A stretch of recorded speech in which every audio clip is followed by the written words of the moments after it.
വെള്ളാപ്പള്ളി നടേശന്റെ വിദ്വേഷ പരാമർശം മറയ്ക്കാൻ ശ്രമിക്കുന്നവരായി CPIM മാറിയെന്ന് മുസ്ലിം ലീഗ് നേതാവ് KM ഷാജി ദുബൈയിൽ ആരോപിച്ചു.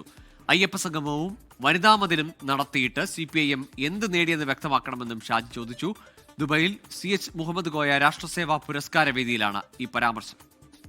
എല്ലാ ആഴ്ചയിലും വെള്ളാപ്പള്ളിക്ക് ഒരു സ്വീകരണം, മുഖ്യമന്ത്രിയുടെ പ്രശംസ, മന്ത്രിയുടെ കെട്ടിപ്പിടിക്കൽ, അത് കഴിഞ്ഞാൽ വെള്ളാപ്പള്ളിയുടെ വിഷം നിറഞ്ഞ പ്രസംഗം, ആ വിഷത്തുപ്പല് തുടച്ചു കൊടുക്കുന്ന പണിയാണ് കേരളത്തിൽ CPIM ഇപ്പോൾ ചെയ്തുകൊണ്ടിരിക്കുന്നത്.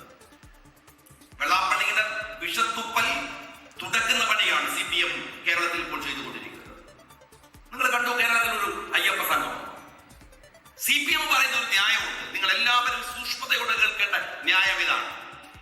BJPക്ക് ഹിന്ദുക്കളെ വിട്ടുകൊടുക്കാതിരിക്കാൻ ഞങ്ങളത് ചെയ്യുന്നു എന്നാണ്. BJPക്ക് ഹിന്ദുക്കളെ വിട്ടുകൊടുക്കാതിരിക്കാൻ CPIM വേറൊരു BJP ആവുകയാണോ വേണ്ടത്? ലോകത്തെവിടെയായാലും ഏത് സമയത്തും 24 വാർത്തകളും ഓഗ്മെന്റഡ് റിയാലിറ്റി പാക്കേജുകളും എക്സ്പ്ലെയിനറുകളും വിശദമായി കാണാൻ ഞങ്ങളുടെ YouTube ചാനൽ നിങ്ങൾക്ക് സബ്സ്ക്രൈബ് ചെയ്യാം.